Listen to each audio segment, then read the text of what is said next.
एक छोटे से कस्बे में एक युवक रहता था। उसका नाम आमिर था। आमिर को नए नए वस्त्रों का ऐसा शौक था कि हर दिन वह नए रंगों और डिजाइन के वस्त्र पहने बिना नहीं रह सकता था। उसके कमरे में अलमारियां, हैंगर और कोनों में वस्त्रों का ढेर लगा था, परंतु उसकी वस्त्रों की प्यास कभी नहीं बुझती थी। उसके परिवार वाले और मित्र अक्सर उसे समझाते, आमिर, एक दिन ये वस्त्र तुम्हें बर्बाद कर देंगे। पर आमिर बस हंसकर बात को टाल देता और कहता, मुझे नए वस्त्र पहनने से अधिक खुशी और कुछ नहीं मिलती।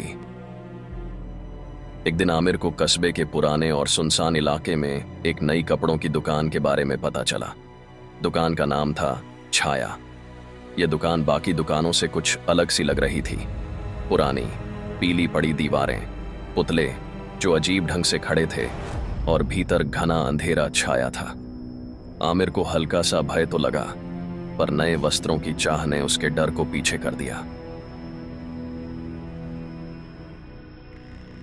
वह दुकान में प्रवेश कर गया और एक एक वस्त्र को छूकर उसका आनंद लेने लगा। हर वस्त्र जैसे उसे अपनी ओर खींच रहा था।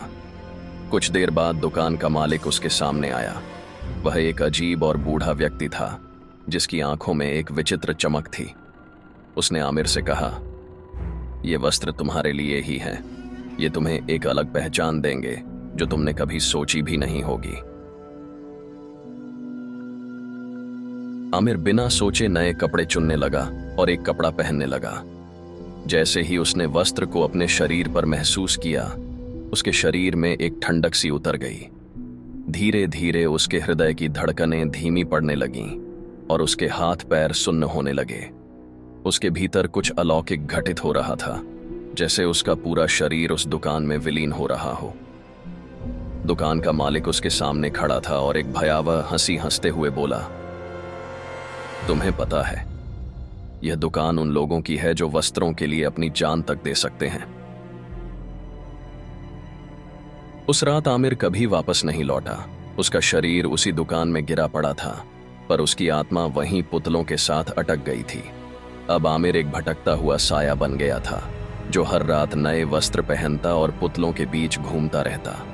हर रात दुकान में नए कपड़े पहने पुतलों की तरह वह भी एक नई आकृति में दिखाई देता, पर उसके चेहरे पर जीवन का कोई चिन्ह नहीं होता, सिर्फ एक बेरौनक चेहरा और सूनी आंखें।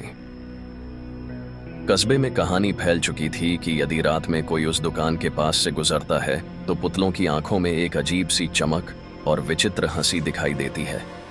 उनके चेहरों पर एक रहस्यमयी मुस्कान होती है, जैसे वे तुम्हें बुला रहे हों, नए वस्त्रों में लपेटने और तुम्हें भी पुतला बनाने के लिए। अब छाया दुकान में पुतलों के रूप में आमिर की कहानी वहीं अटकी हुई है। हर पुतले की आंखों में एक कहानी छुपी है, जो बस एक नए शिकार का इंतजार कर रही है।